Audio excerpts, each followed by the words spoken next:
Have you ever wondered what it truly means to live with a chronic condition in today's world?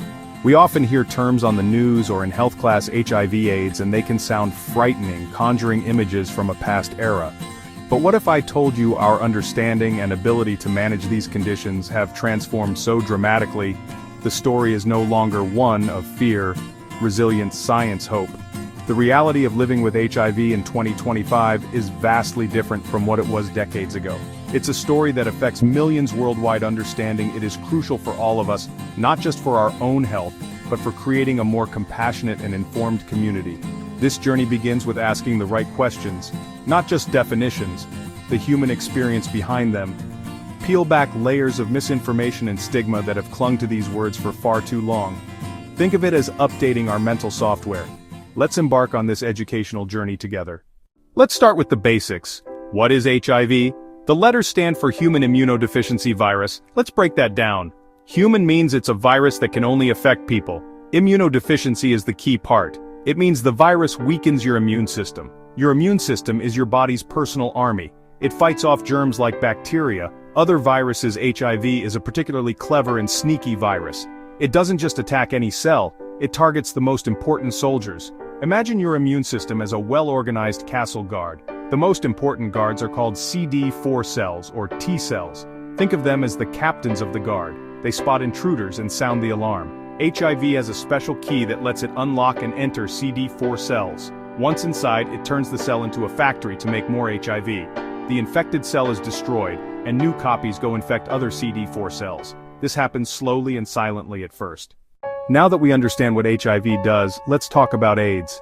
The letters in AIDS stand for Acquired Immunodeficiency Syndrome.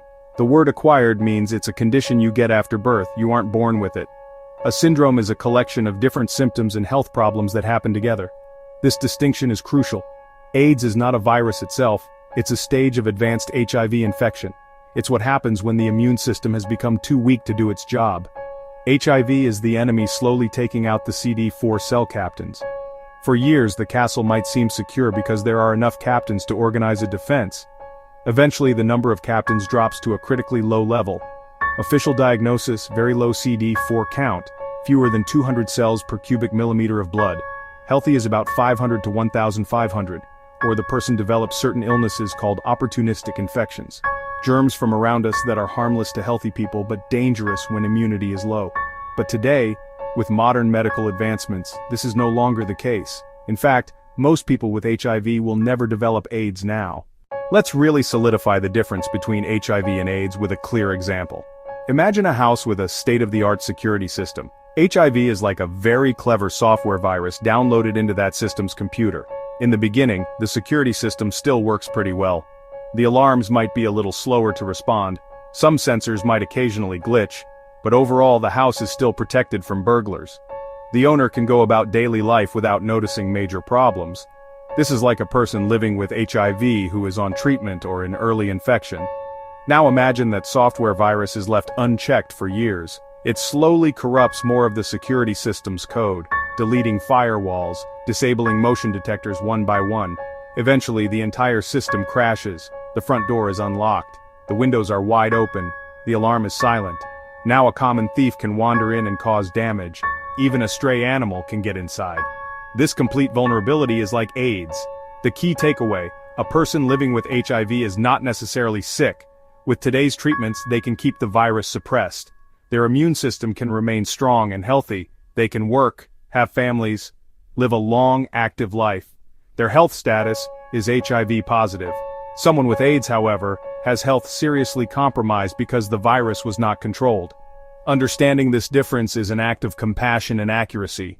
One of the biggest sources of fear surrounding HIV has always been misunderstanding how it is transmitted. So, let's just clear the air with some simple, direct facts.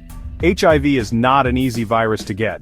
It cannot survive for long outside the human body, and it is definitely not spread through casual, everyday contact. You absolutely cannot get HIV from hugging someone, shaking their hand, or sharing a meal. You can't get it from a toilet seat, a drinking fountain, or even a swimming pool. And just to be super clear, mosquitoes do not transmit HIV. The virus is not present in sweat, tears, or saliva in amounts that can cause infection. This means sharing utensils, kissing, and other normal social interactions are completely safe. HIV is transmitted only through specific bodily fluids that contain high concentrations of the virus. These fluids are blood semen, pre-seminal fluid, rectal fluids, vaginal fluids, and breast milk. For transmission to occur, one of these fluids from an HIV-positive person has to get into the bloodstream of an HIV-negative person. The most common modes of transmission globally are through unprotected sexual contact and sharing needles or syringes that have been used by someone with HIV. It can also be passed from a mother to her baby during pregnancy, childbirth, or breastfeeding, but this is now largely preventable with proper medical care. Furthermore, a revolutionary concept in HIV prevention is U=sign. You, a person with a sustained undetectable viral load, cannot transmit HIV to a sexual partner. The story of HIV treatment is honestly one of the greatest medical success stories of our time. In the early days of the epidemic, there were no effective medications, and an HIV diagnosis was a dire prognosis. But today, the situation has been completely transformed. We now have highly effective medications called antiretroviral therapy, or ART. These aren't a cure, but they are incredibly powerful at controlling the virus. RT usually involves taking a combination of medicines, often in a single pill taken just once a day. So, how does RT work? Remember how HIV hijacks CD4 cells to make copies of itself? ART works by interrupting this process at different stages. Think of it as throwing a wrench into the virus's factory machinery. Some drugs block the virus from entering the CD4 cell in the first place. Others prevent the virus from making copies of its genetic material. And others block the new virus particles from being assembled correctly. By using a combination of these drugs, we attack the virus from multiple angles. This allows the immune system to recover. When a person starts ART, the amount of HIV in their blood, known as the viral load, begins to drop dramatically. For most people, the viral load can become undetectable within 3 to 6 months of starting treatment. This medical miracle has turned HIV from a fatal disease into a manageable chronic condition. What does it truly look like to live with HIV in 2025? For the vast majority of people who are on effective treatment, it looks a lot like living without HIV. They get up, they go to work or school, they spend time with their families and friends, they pursue their hobbies, they plan for their future. The main difference is that their daily routine includes taking a pill to manage their health, just as someone with high blood pressure takes medication to keep their heart healthy, or a person with diabetes manages their insulin levels. Health becomes a part of their life, but it does not define their entire existence. With the virus under control, physical health can be excellent. People with HIV can be athletes, artists, scientists, and leaders in their communities. They can have children without transmitting the virus to them. Through careful medical supervision and by maintaining an undetectable viral load, a woman with HIV can give birth to an HIV-negative baby. Similarly, because undetectable equals untransmittable, or U=U, people with HIV can have fulfilling, worry-free sexual relationships. These realities are dismantling the old stigmas around relationships, intimacy, and family planning. Of course, managing a chronic condition does involve regular medical care. The focus is not just on managing HIV, but on promoting holistic wellness. The biggest challenge for many people living with HIV today is not the virus itself, but the stigma. We have journeyed through the science of HIV and AIDS, we've seen the power of modern medicine, and we've explored the reality of living a full life with the virus today. The single most important message to take away from all of this is one of hope. The dark cloud of fear that surrounded HIV in the past has been pierced by the bright light of scientific knowledge and human resilience. We are in a new era. Empathy, understanding must replace stigma and ignorance. This is not just a wish, it is a responsibility we all share as members of a global community. The progress we've made is nothing short of remarkable. A person diagnosed with HIV today has every reason to be optimistic about their future. With a simple, daily medication, they can keep the virus suppressed, protect their immune system, and live a long, healthy, and productive life.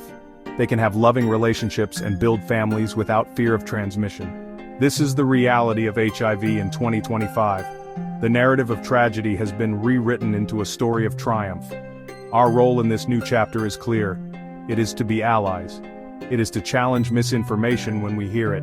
It is to treat people living with HIV with the dignity, respect, and compassion they deserve. Let hope be the final word, and let our actions be guided by compassion.